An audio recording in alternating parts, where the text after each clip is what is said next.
You know, we're always told to read the ingredients on the products that we buy and use, but take a look at these ingredients.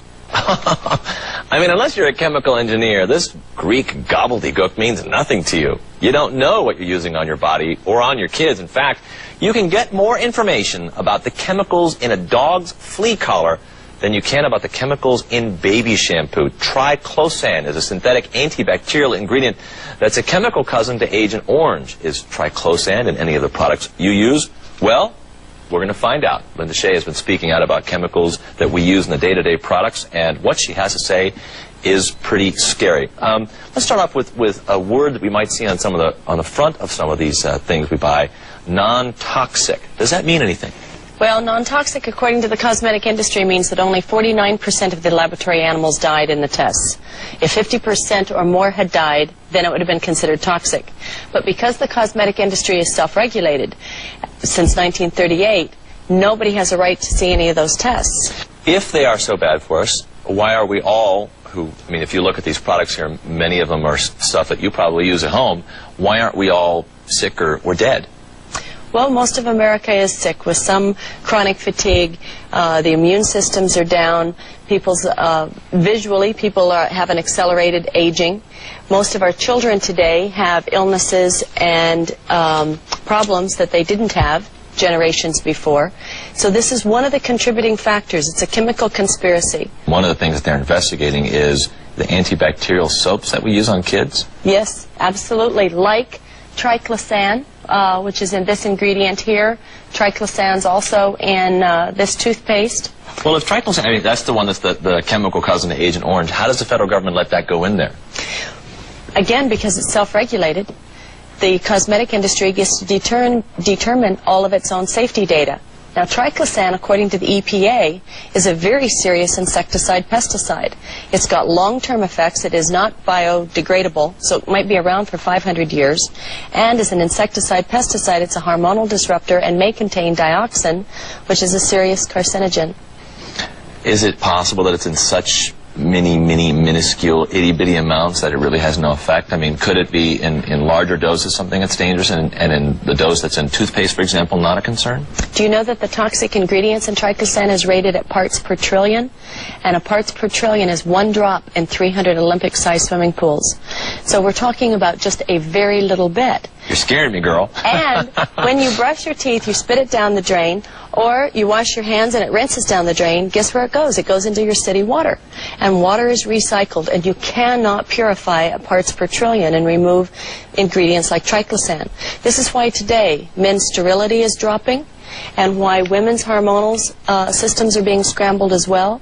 Discovery Channel 3 weeks ago said it may be that our future generations may be sterile. If they know that this is so bad, then why do the companies that make things like toothpaste put them in there? Well, the people that have patents on these ingredients want to make sure that the public has a very positive view of them. And it's only when Tufts University starts saying that triclosan actually is a potential mutagen, meaning it's going to mutate these bacteria to keep our immune system from being able to fight against it, that information is not made, that information is available to the public.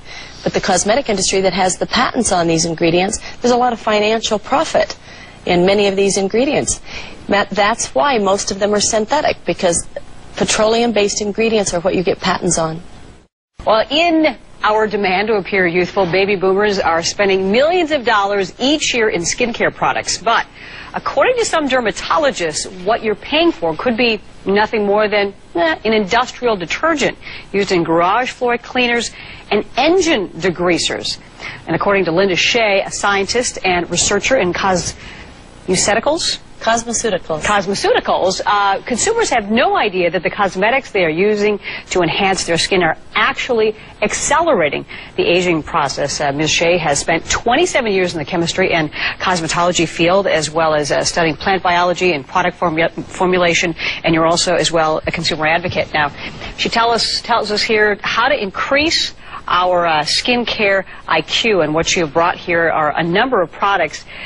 You know, I think that this is kind of scary, that a lot of the products out here, they're not required to register with the Food and Drug Administration. And why is that, the list of their ingredients?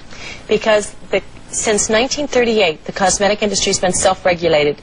So, according to the Cosmetics, Fragrance, and Toiletries Association, none of these ingredients have to be approved by the federal government.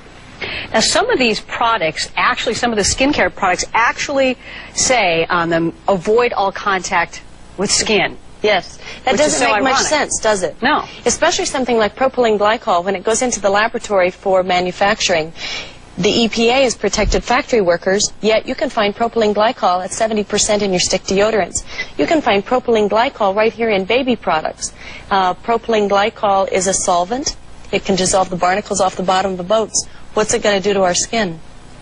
Industrial antifreeze is something else that is used in some of these products. That's right. Propylene glycol is an industrial antifreeze used on airplanes and used, on subways as de-icers. It has been outlawed as a antifreeze you and I would use because it's got to be disposed of in a toxic waste site. Yet again, it's in many of these very products right here before you.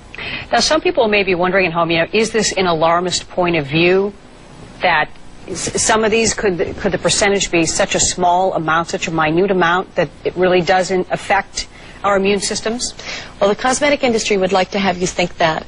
And yet, because you use a small amount of this, a small amount of this, and because our hormones are being so disrupted that we're seeing effects in our children, we're seeing more illnesses and diseases than we've ever seen before, it's the small amounts add up, and it's the cumulative effects that we continuously have as they enter our body. Our skin is permeable.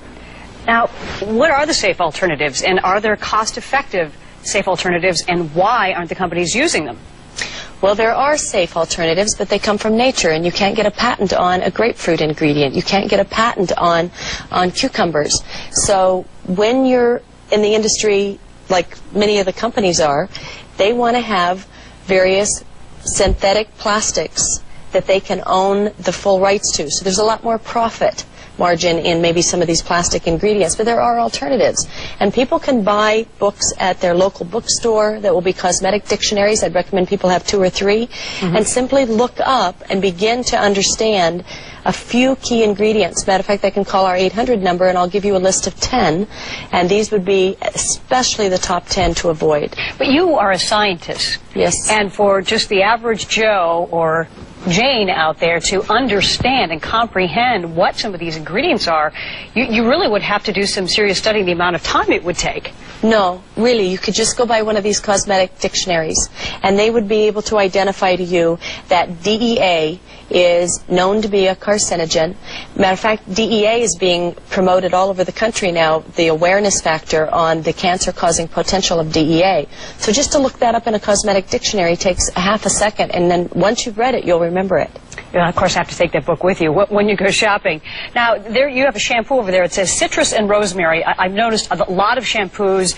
One local company here, or I should mention Aveda, for instance, they promote that they use a lot of ingredients that are from nature. Yes. So what's wrong with that? Well, the nature ingredients are